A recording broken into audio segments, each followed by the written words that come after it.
welcome back. Today we're not gonna be doing much welding because I have been going a bit north to the guy that I was giving all the Chevelle stuff last week. Yeah, I think it was last week. And picked up the last sort of Chevelle stuff. I have a trunk lid, I have a set of doors, 4-door doors, I have a set of front fenders, the light support, whatever that sits in the front, and I got the rear glass, I got the roof. So we basically have a whole body of a 71 4-door Chevelle that I have some plans on what we can do with. Also, I'm not sure if you can see that through the camera, but I have something here on the trailer also, and that is a 90s Chevy Tahoe.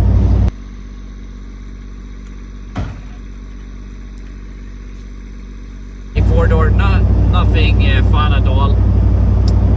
The guy had that, and I asked if we could buy it because my dad needs an engine, a Vortec engine, or he wants one for a project.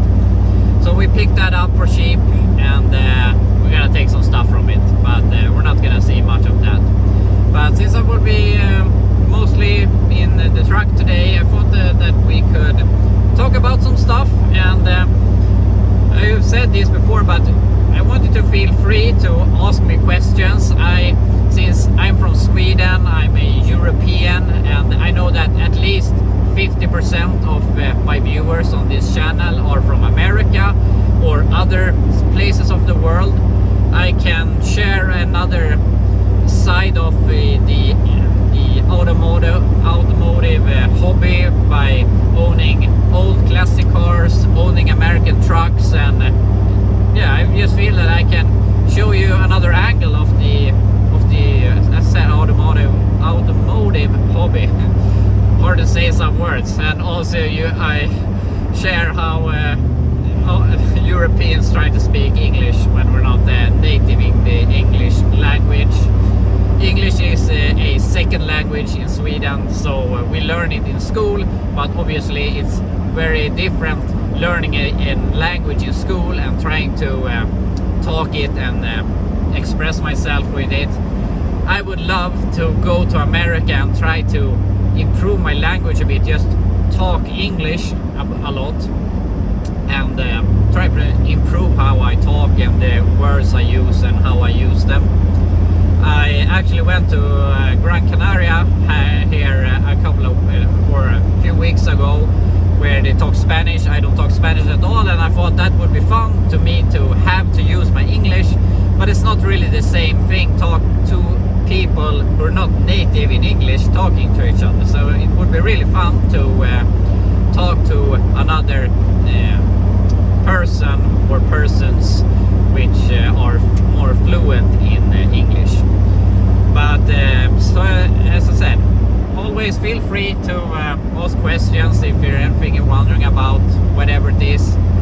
And on my Swedish channel I do some videos where I just talk about stuff, answering questions, and I would love to do that on this channel. I've also done some live videos on my Swedish channel where I talk about stuff, so I would be glad to do that on this channel also if we can get some more viewers. And speaking of viewers, I finally feel that this channel has turned around a bit. Those of you that have been with me for a long time know that I've been back and forth with this channel, but now I'm really putting in the work to try and make the daily videos and show you everything I do. So I hope that the channel will keep growing with more viewers. Even though this channel has over 3,000 subscribers, my videos barely get 200 views. So all of my subscribers are real subscribers. I haven't done any weird thing to get subscribers, but I guess that when I have been so inconsequent with uploads, I'm not sure how YouTube works, but yeah, I don't get the views that I hope I can get, but maybe we can get there sometime. But anyway, I thought it might just shoot you some interesting facts about living in Sweden with the old cars or trucks that I have. And I know that some of these rules apply to rest of Europe, but a lot of them don't, and other places in Europe have different rules. And I would actually say that it's pretty beneficial to old vehicles and trucks in Sweden, but we also have some really stupid rules that we have to abide. So yeah, first of all, if a vehicle is 30 years or older, it is what do you call it, tax exempt on all vehicles. All you can see passing me here through the windows that are newer than 30 years old or younger, we pay an yearly tax. If the tax is like above 500 bucks a year, I try to explain everything in US dollars because I think that's the currency that most of you can relate to in some way. Me telling you in Swedish kronor won't give you much, so that's why I'm trying to tell it in US dollars, even though I don't use that as a currency. But I mean, I buy a lot of stuff from the US, from Rock Auto and stuff, so speaking in US dollars pretty, what do you call it, familiar to me. So whatever, I think it's, if you pay over $500 in yearly tax, it's divided up to 3, so you pay it 3 times a year. But I'm not, since I don't own much new cars, I can't tell you, but it depends if it's a gasoline car, if it's a diesel car. Diesel vehicles you pay higher tax on, and flex fuel vehicles with the E85, that was a big thing a few years ago. You paid a lot less tax on those, and also how much the vehicle weighs affects how much tax you pay. But also now we have introduced some stupid new rules that with new trucks and stuff like that, we have a higher tax the first 3 years or whatever it is, and it can be up to 1,500 bucks a year or more.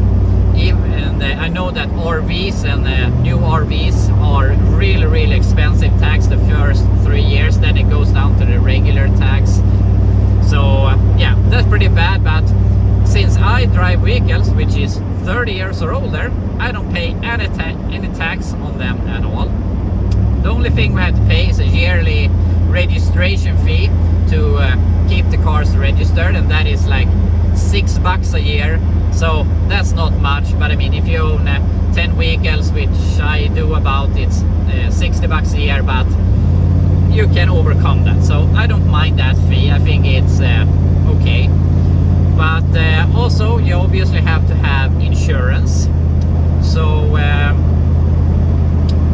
insurance, obviously, like the rest of the world, is very dependent on age, where you live, how you live, and what type of vehicle you have. But an older vehicle is not as prone to get into accidents. So owning an old vehicle, we have some special insurance, and I use this insurance on all my vehicles, and you can get full coverage for $150 a year. So I would say that's pretty cheap. I'm not sure how that relates to the rest of the world, but also we have 3 different stages. We call it traffic insurance, we call it half insurance, and half and full insurance, or full coverage, or whatever you want to call it. And as I said, full coverage is like $150 a year on a vehicle like this, and you can also get half insurance for like $100.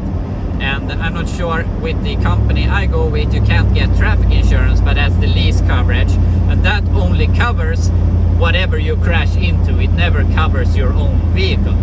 And half insurance covers fire and a lot of other stuff, but you need full coverage to get to cover your own vehicle when you're doing your own mess.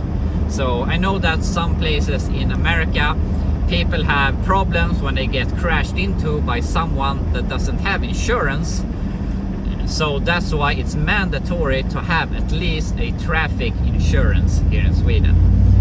So yeah, if you don't have traffic insurance, you're not allowed to drive your vehicle on the road.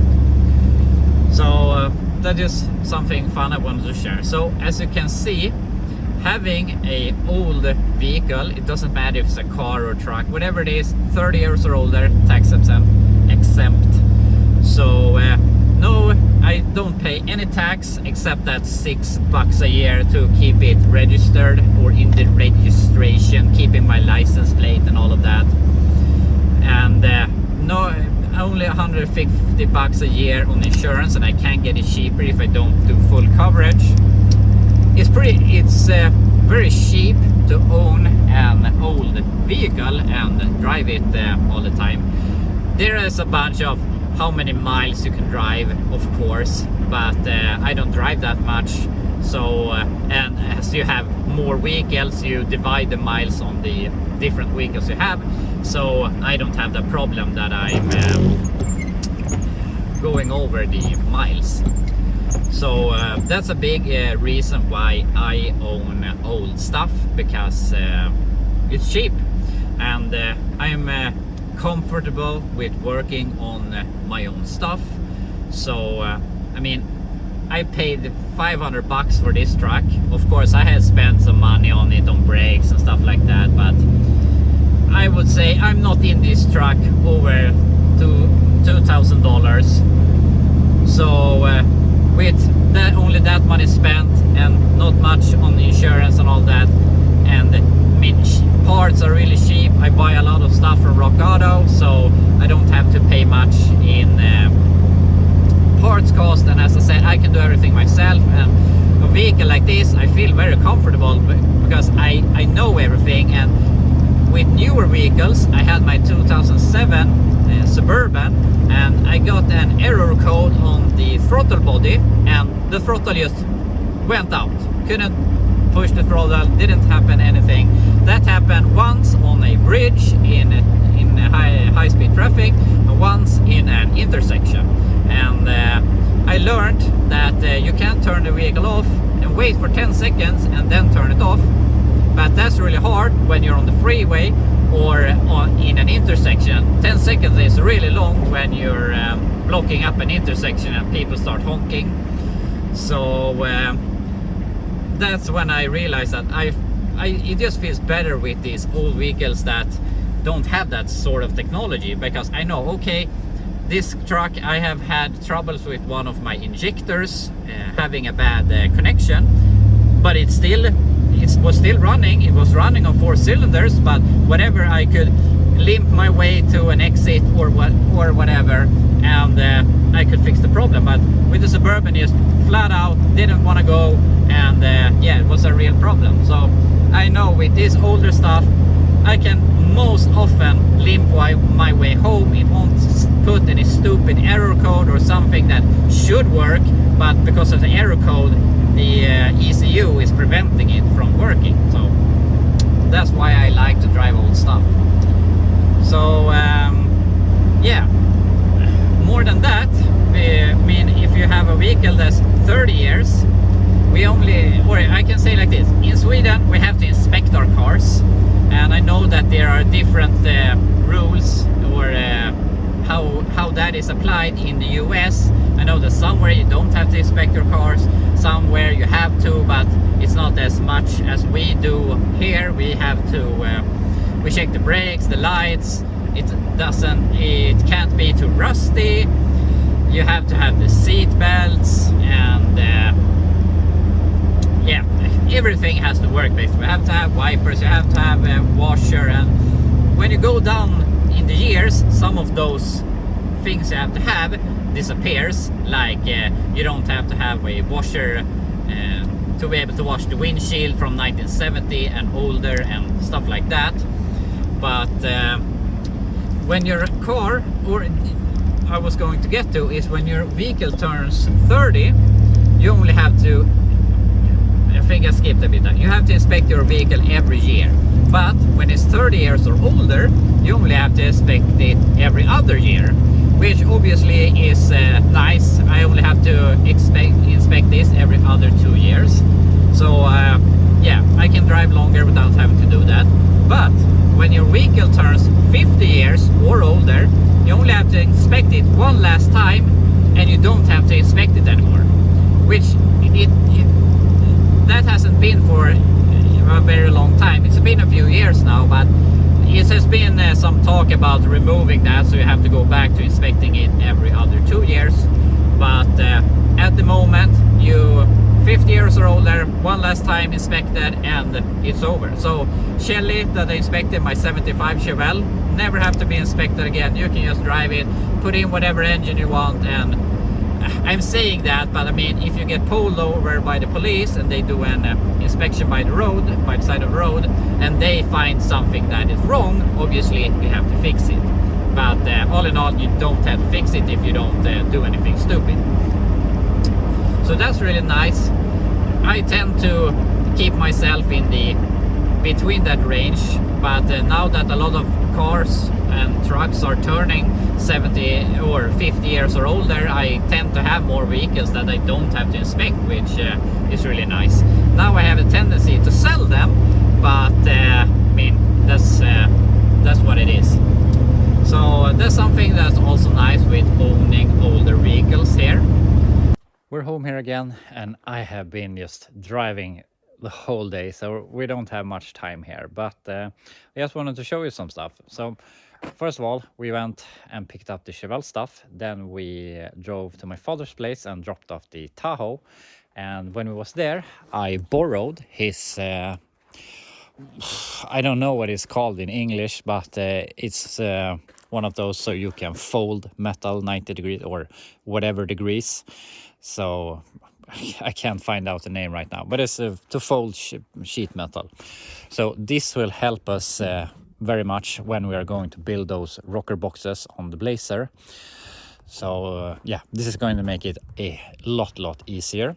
So we're gonna put that into the garage. Other than that, here we have the roof I have gotten, and also we have over here, we have a set of front fenders in good condition, a trunk lid, we have a set of doors, and also we have these light pieces that goes in the front of the fenders. So I basically have a 1971 Chevelle 4-door body that is cut into parts. The only thing we don't have is a trunk floor. I mean, we don't have a hood and a core support, but you get the point. We basically have a whole body. So I have some stupid ideas on what I want to do with that. I was thinking maybe rebody the 65 Chevelle, but I don't think I want to do that.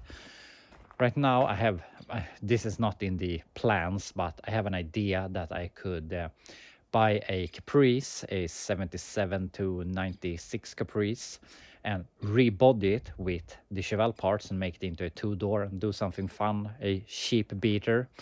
But yeah, we have more fun projects right now that I want to focus on, so we'll see if that will ever happen. But we have a bunch of Chevelle stuff that we can use to do whatever we want, or we can do a wall hanger as I talked about earlier, or yeah, something.